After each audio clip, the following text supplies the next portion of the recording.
Un placer estar nuevamente con ustedes. En esta ocasión vamos a hablar de los sucesos ocurridos en Buenos Aires durante el mes de enero de 1919, conocidos como la Semana Trágica. Primero vamos a poner un contexto histórico.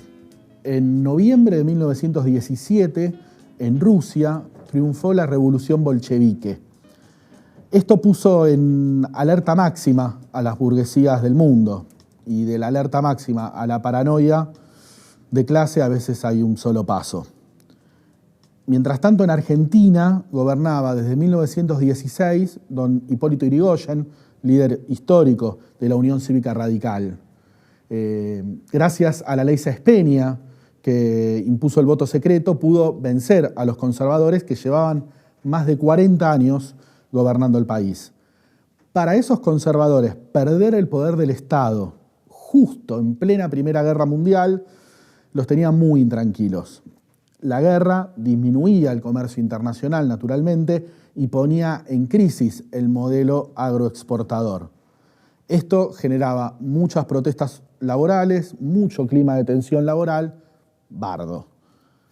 La revolución bolchevique también puso en la superficie la xenofobia, presente que ya estaba en buena parte de la burguesía occidental. Esto es tanto en Europa como en Estados Unidos, ni hablar en Argentina. El antisemitismo se hizo presente. Todo judío, de golpe, pasó a ser sospechoso de ser parte de un plan mundial marxista. El 2 de diciembre del año 1918 comenzó en los talleres metalúrgicos Pedro Bacena e Hijos, en Buenos Aires, una huelga de 2.500 trabajadores. La industria metalúrgica se había visto profundamente afectada por la Primera Guerra Mundial e intentaba bajar costos, básicamente costos laborales, sueldos. Los obreros, por su parte, obviamente pretendían mejorar sus condiciones laborales, que eran bastante malas. La realidad es que no pedían demasiado: jornadas de 8 horas, salubridad laboral, un salario justo. La huelga se alargó más de un mes, se hizo muy larga, y la fábrica buscó ponerle fin a esta situación.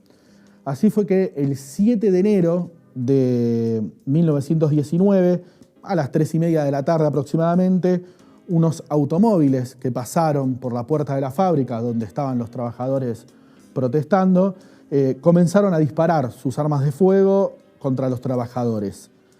A este grupo de rompehuelgas se le sumó rápidamente el accionar de las fuerzas policiales, que ya estaban ahí desde que había comenzado la huelga más de un mes antes. Se vivió un clima de pánico en el barrio, la gente corría tratando de refugiarse donde podía.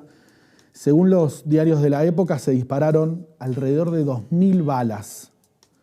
El saldo obviamente fue tremendo: 4 muertos, 30 heridos. Los 4 muertos eran trabajadores. Ninguno de los 4 muertos estaba en situación de combate. Ninguno estaba agrediendo a las fuerzas represivas.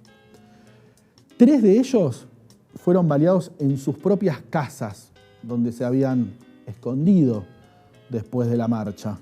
Y uno murió a causa de los sablazos que le propinó la policía montada, los famosos cosacos de la época.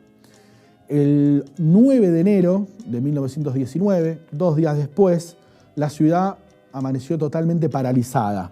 Los negocios estaban totalmente cerrados, no había transporte público, no había ningún tipo de espectáculo, la basura se acumulaba en las calles por la huelga de los recolectores. Los canillitas solo vendían 2 diarios, La Vanguardia y La Protesta, ningún otro. Fue realmente una huelga general no planificada. Los únicos movimientos que había en la calle eran los de las columnas de decenas de miles de trabajadores que se preparaban para enterrar sus muertos. Ya en el cementerio de la Chacarita, abruptamente detrás de los muros, aparecieron miembros de la policía y del ejército y comenzaron a disparar a mansalva a la multitud. Era realmente una emboscada. Ese día murieron más de 100 personas y otras 400 fueron heridas. No hubo ni una baja entre miembros de la policía u oficiales del ejército. Ese mismo día, más tarde, el flamante jefe de la policía, el Pío González, que años después iba a ser vicepresidente del gobierno de Alvear, fue a los talleres Bacenas, donde se congregaban los trabajadores a protestar. La situación obviamente estaba muy caldeada, algunos querían directamente incendiar la fábrica, y en ese contexto llega el jefe de la policía a hablar. Obviamente no fue bien recibido, no era el mejor momento, y la comitiva fue atacada fuertemente. De hecho, el auto de la policía, el del jefe de la policía, fue incendiado por la multitud. González volvió en taxi a su despacho, envió un grupo de alrededor de 100 policías armados para que repriman a esa marcha que le había generado ese inconveniente, y según el propio parte policial, murieron 24 personas más, y 60 heridos. Este clima de violencia que estaba creciendo alteró muchísimo los nervios de las familias más tradicionales, más acaudaladas del país, que empezaron obviamente a alucinar soviets en todos los barrios, comunistas en cada inmigrante, y se hizo cada vez más reaccionaria la situación, sobre todo de parte de la juventud acaudalada, que primero de manera inorgánica van a salir a colaborar con la policía y ya después van a constituir oficialmente como grupo la Liga Patriótica Argentina, fundada oficialmente el 16 de enero de 1919, al término de la Semana Trágica. La complicidad policial con este grupo fue absoluta, la impunidad total. Se reunían en las comisarías, allí les entregaban armas y brazaletes. Desde las propias sedes policiales, desde las comisarías, partían en coches último modelo manejados por jovencitos oligárquicas que al grito de ¡Viva la patria! Golpeaban a los trabajadores que se encontraban. Se dirigían a barrios obreros, a sedes sindicales, bibliotecas populares. Quemaron periódicos socialistas y anarquistas, todo bajo la cómplice mirada de la policía. El barrio judío de Once fue atacado con mucha violencia por estas bandas que se dedicaron a lo que en ese momento llamaron la Casa del Ruso. Allí fueron incendiadas sinagogas, bibliotecas.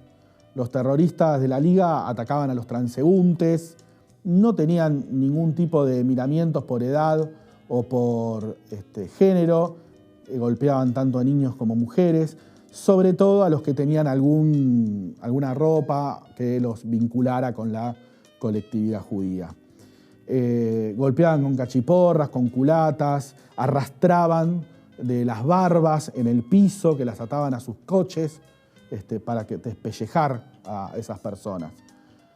El 14 de enero, una semana después de haberse iniciado el conflicto de la semana, el gobierno radical de Irigoyen acordó la libertad de los presos, que sumaban ya más de 2.000 para ese momento, fijó un aumento salarial de entre 20 y 40% según las distintas categorías que había, y el establecimiento de una jornada laboral de 9 horas y la reincorporación de todos los huelguistas despedidos.